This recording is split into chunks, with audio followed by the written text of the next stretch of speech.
مرحبا بكم الناس الكل. اليوم باش نحكيو على مرض بدا يتواجد بكثرة عند الصغار، ما كانش موجود بالكثرة هذه، نعرفوه عند الكبار، اللي هو مرض السكري. وهو مشكل في الهضم نتاع السكر اللي هو الجلوكوز، هو اساسي للخلايا نتاع البدن الكل، بور لي زورغان الكل، باش ينتج الطاقة.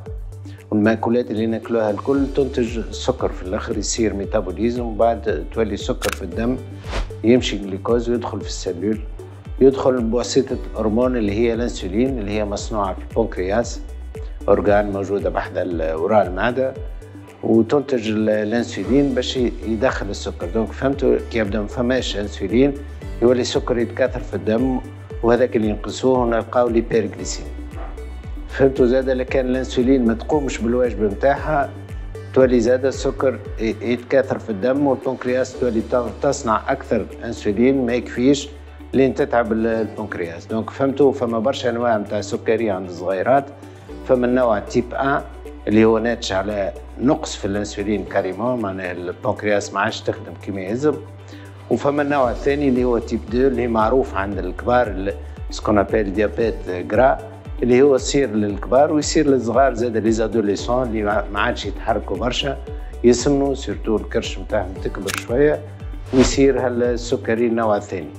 وفما انتيتي جديده نحكيو عليها اللي هي البري ديابيت، اللي هي مرحله نجموا ندخلوا فيها ونوقفوا السكري اون فوا انستالي، ما عادش مالوريزمون ما عادش يصح منه صغير كان بالدواء. لكن كي ندخلوا في الاستاد قبل ما يوصل السكري نجموا نوقفوا الديابيت هذه. العلامات نتاعو ننتبهوا لها، اللي هو الصغير يولي يشرب برشا ماء، يولي يمشي للتواليت بزايد برشا مرات، وكيف يبدا بيبي المرأة تقول لك ولا عنده الكوش مبلول اكثر من العاده ونبدل له بزايد في الكوش، والصغير يولي ما عادش يتحرك كما العاده، يكون يجري دون تو لي سونس، يولي يقف تفيق به امه، والا يضعف زاده رغم اللي ياكل يضعف شيء ويولي يرد. دونك العلامات هذه الكل تخلينا نمشيو نعديو عند الطبيب، والطبيب يعمل لنا تحاليل على السكري وعلى المخزون نتاع السكري، ويعطينا فكره اسكو الصغير عنده ديابيت ولا ما عندوش، ويبدا بالدواء. جينيرالمون تيب 1 يلزمو الانسولين في السوكيتاني في الزرارق، والتيب 2 يلزمو دوايات اخرين، ويلزمو سورتو لاكتيفيتي فيزيك والريجيم اليمونتير. دونك نجيو للبريفونسيون اللي هي الميساجات اللي نحبوا نعطيوهم البلوز امبورطون. وبالنسبه للتيب 1 مالوريزمون ما فماش استراتيجي نتاع بريفونسيون، اون بو با لو بريفينير مي اون بو بريفينير لي كومبليكاسيون، نجمو نقصوا من لي كومبليكاسيون. ونتوجه انا بالتحيه لي بارون نتاع الوليدات اللي عندهم السكري، فريمون برافو، واصلوا اللي قاعدين تعملوا فيه.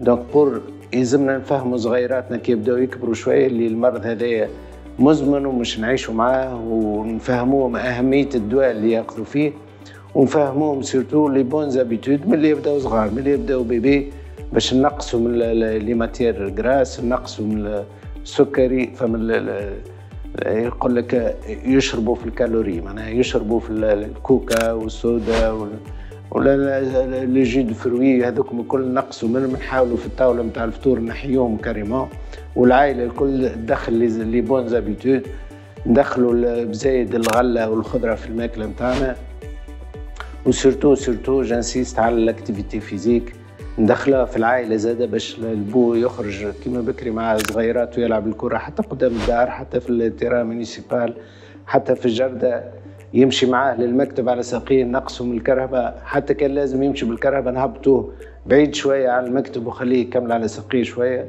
وبربي ميساج ليزيكول، خاطر سمعت فما ديزيكول المدير يقول للتلامذه ما عادش تجريوا في الساحه باش ما يتيحوش، باش ما ينضربوش، بالعكس ماذا بينا فرصه للصغيرات باش يجريوا في الساحه، باش ينقصوا ماكل الخمول هذاك. والصغير جينيرالمون يلزموا على الاقل ساعه في النهار اكتيفيتي فيزيك. بالنسبه للديابيت تيب 2 كيف زاد يلزمنا الريجيم ندخلوه، ونفيقوا بصغيراتنا كيف يبداو يسمنوا، يلزمنا ندخلوا ما نخليهمش ابارتير من 10 سنين، نردوا بالنا ما نخليوش يشربك الكوكا. فما اللي يبدا كوكا كل يوم في الفطور وفي العشاء، بربي نحيوها هذيك راهي ما تصلحش حتى طرف.